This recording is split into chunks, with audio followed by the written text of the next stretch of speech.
Hi, I'm Leanne, and today we are making a French almond cake. Now, I think it's reminiscent of those amazing almond croissants you can get in a French bakery. It has a nice tender crumb, lots of almond flavor. It comes together in minutes. You only need one bowl, and it's delicious. Join me in the kitchen as we make small batch recipes with big taste.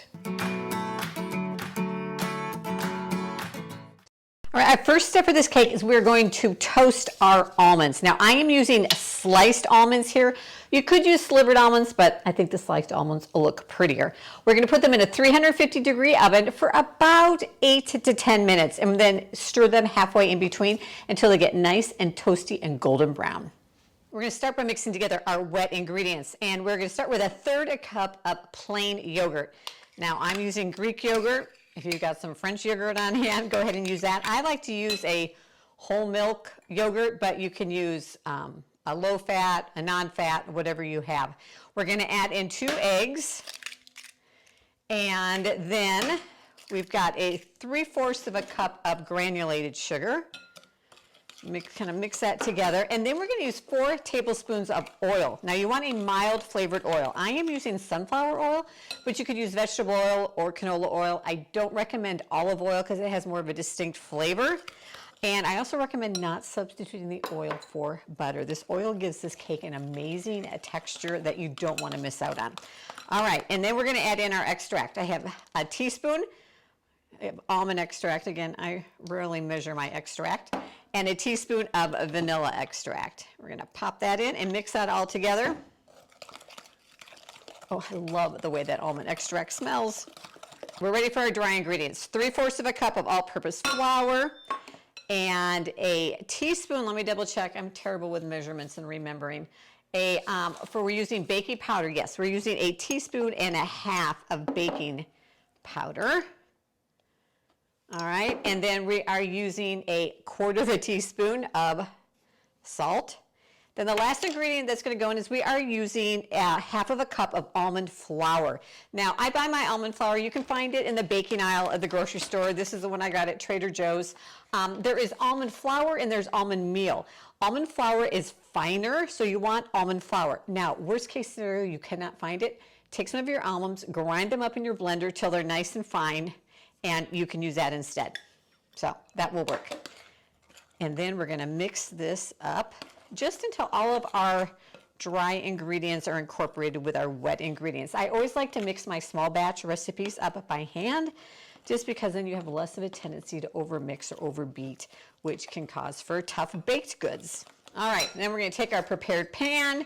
I am going to grab a spatula because, especially with these small batch recipes, you want to get all the ingredients out of the bowl and pop it in. And then we are going to put it into our oven, and we are going to bake at 350 degrees Fahrenheit for about 30 minutes or until a toothpick comes out clean or the cake bounces back when you touch it.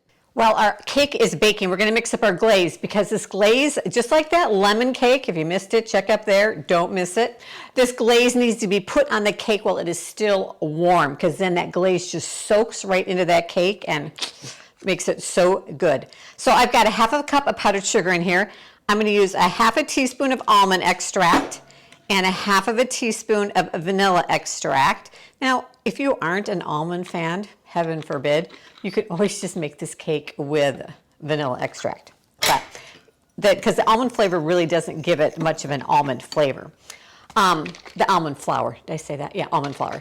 All right, now we're just going to take a little bit of heavy whipping cream, 1/2 and 1/2, milk, whatever you've got on hand, and just add enough in until we get the glazing consistency that we want. We want it to be runny because we want this not to sit on top of the cake, but to absorb into the cake. Of course, if you get too much liquid in it, go ahead and add in a little bit more powdered sugar. Nice and runny. It's ready for our cake. Okay, we have got our cake out of the oven, and we are going to, while it is still warm, right out of the oven, take it out of the pan. Don't forget to take off your paper. There we go. Go ahead and brush it over the top, and you want it just to soak right in to your cake. And I'm going to brush it on the sides and use every last bit of it. This is gonna soak in, and then it's gonna kind of create a delicious crystallized sugar coating to the cake.